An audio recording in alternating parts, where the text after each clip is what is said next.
Hey, welcome to the bonus video. Okay, so here's where I'm just going to dish out a whole bunch of ideas, things that we've loved, and hopefully it's just going to kind of get the sparks flying and it's going to help you kind of come up with some ideas. And as always, these are things we've done that we've had a lot of fun with. Some of them are bigger than others, and you're going to just take it and use what you want, but definitely don't overwhelm yourself. The last thing I would want is to throw out ideas and have it be something that just feels intimidating because it's not something that you are into. Like if you're not craftsy, then don't do craftsy things. And if you aren't one who likes to like encourage a lot of like big activity, don't do a lot of games. So make this work for whatever's going to make it doable for you. You may not necessarily be what the kids want the most, but if you're going to lead the group and you're going to stay sustainable in this, then you've got to figure out what it is that works for you, that you can keep doing week after week and that you can enjoy doing, and that you're not going to have a ridiculous amount of cleanup at the end. So keep it enjoyable. Okay, so for bonus materials, so each week with book club, we typically do one sort of like hands-on or activity after we do our discussion point. It's kind of like a breakout session, and it really helps the kids, and it creates a good time of just community building also, where they have a little bit more free time to talk to each other, and it's not just in the group setting. So our first week out with author study, if we have extra bonus time, we'll throw in just a random game just to get them up and moving. But typically, author study takes up pretty much the whole time. Second week out, we typically will make a bookmark. So your bookmarks, pretty straightforward, but there are some different variations that we've done. And so just some ideas to help you go from there. So you could do online, you can find a lot of different printable bookmarks. So you could do a standard one that you just print off a sheet of them on cardstock. You cut them, you let them color them. There you go. If you go on Amazon, they have kits that have the bookmarks with little tassels. I mean, you can get wooden bookmarks that are blank that they can go in and use markers and they can design that. There are ones that are like a laminate material where you can actually have little found things like plants and leaves and different things, and they can get sandwiched in there. Some of them look like little bottles and shapes, and it's a clear kind of laminate material with a hole in the top and then the tassel. So you can get kits relatively cheap on Amazon like that. If you have a laminator, and if you're a homeschooler, you probably do. I don't know. But if you have one, you can do a lot with that. You can do found objects, put them in there, laminate them, cut them, turn it into a bookmark.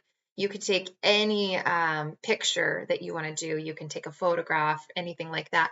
It can be put in laminated for a bookmark.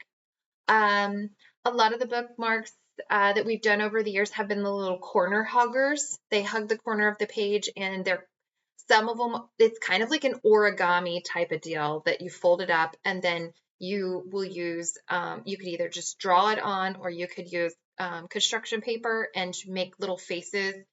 So we've done for Mr. Popper's penguins, we did a little penguin that hugged the corner. For Charlotte's Web, we had a little pig that hugged the corner. So you can easily find instructions and inspiration for that on Pinterest, and it'll just give you the how-to for doing that.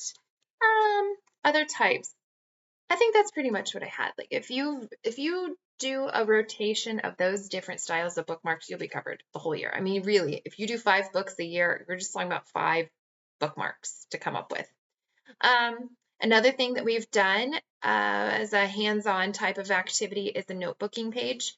And with that, you can just, we had a parent who designed ours for us who enjoyed doing that. And so she would put it together and it would have a page for each student, and it would have fun quotes. It would have pictures that they could color in or add doodles to. It would have like a little quiz question for them to answer to see if they could remember. It might have a little map showing the area where you're at. It's just a page basically that's gonna, like an infographic type of page where you just have ideas from the book or that chapter that's gone onto the page, and it's just interactive for them to do. Maybe it's a tiny little word search or whatever it might be. It's just it's not overdoing it with writing assignment, but it's just helping. It's like a graphic way for them to process what they're reading and talking about. So that's really fun. Let's see. We've got the sketch with me. So on one of the weeks, we typically do a hands-on, let them sketch it out. So we'll have one person, and you don't have to be a great artist. You just have to be able to, ahead of time, figure out how to draw a certain thing. And you just give them a piece of paper and a pencil, and you just do one step at a time. Okay, now we're going to do a circle here. Now we're going to do this. And you can actually, with zero artistic skill, if you're doing step by step like that and you find a step by step online, you can actually help them create a really cool design.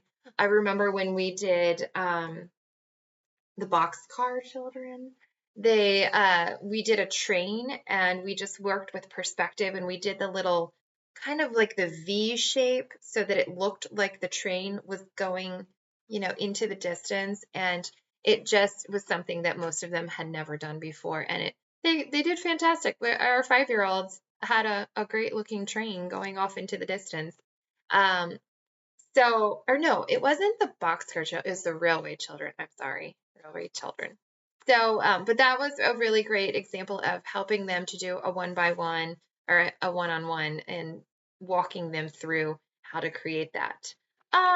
Let's see. Sometimes you'll want to do something with hands-on, like Play-Doh. For example, we did Journey to the Center of the Earth, and I just brought in different colors of Play-Doh, and they kind of built the core, of the Earth, and so they can see the different layers. We also did with that same book of Volcano.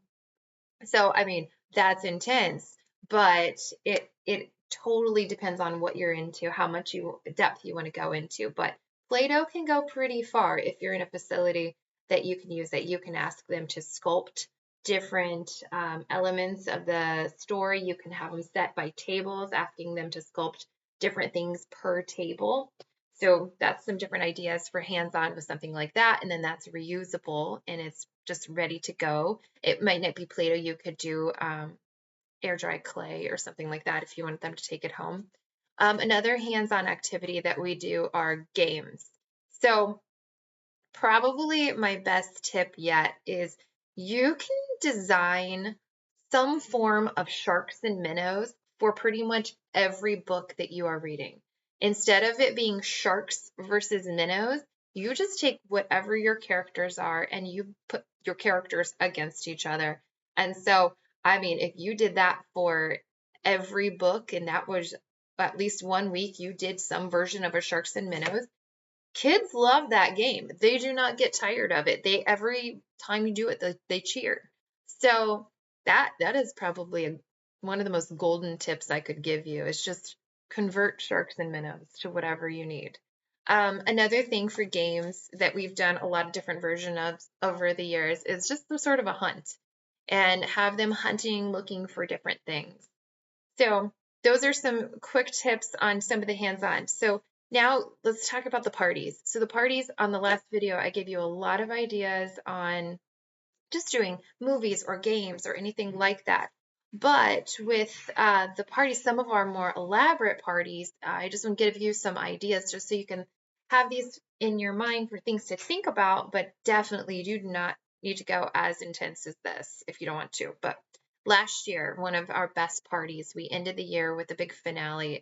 We had Charlotte's Web, and we actually had our high school students design the whole party. They put together a state fair, just like in the book, and they had everything from face painting to some of the little fair games where you have to knock down the bottles, and we even had one mom who had a funnel cake maker and just making funnel cakes. And we did for food, we just did hot dogs and We did some like water balloon toss type of things. And so it was actually very simple, but extremely fun. But that was like a grand finale for the year. Um, Another idea for something that's a little bit bigger, we did Miss Frisbee and the Rats of Nim. And in that story, the rats are from in the lab are put through a maze. So this book we just happened to finish up in the fall. So we found a local corn maze, and the kids, that was the whole party. We went there and let them go through the corn maze just like the rats going through um, the lab. And what was really cool is we actually found a video that we passed around ahead of time, and where somebody had actually done a competition. They had set up identical mazes for rats and for people, and they timed it out to see who made it through their maze the fastest, the rats or the people. And so we kind of had fun with that as they were going through the maze, wondering, could a rat make it through here faster? Another idea. So when we did Sherlock Holmes, they were in the mood for like the detective work and everything. So I found online a escape room that was an easy, print it out at home, set it up throughout the place. I put them on Teams, and then the whole party itself was just an escape room. So that was a lot of fun. Really great to mix all the ages together, because the older and the younger working together on that. That was really great. And just one last idea. And when we did Swiss Family Robinson, we had timed that out specifically so that it was during better weather, so it was warmer. So for that party, we just went to a local creek, and we just had some creek activities. And with Swiss Family Robinson being, them stranded on an island, being creekside, or you could be, at a beach or something like that. It was super easy to have a lot of fun. And I mean, just letting them play in the water and everything was probably the easiest thing we could have done. So that was a way to incorporate it. So sometimes with the parties, the easiest thing you can do is just kind of think outside the box a little bit and just take the group to something like a beach or something like that, where they can just do hands-on, and it kind of helps them to live out the story itself. So I hope that these ideas get your brain juices flowing, and I would love to hear in comments if anybody else has things that they've tried out and that they'd like to share with others. Thanks.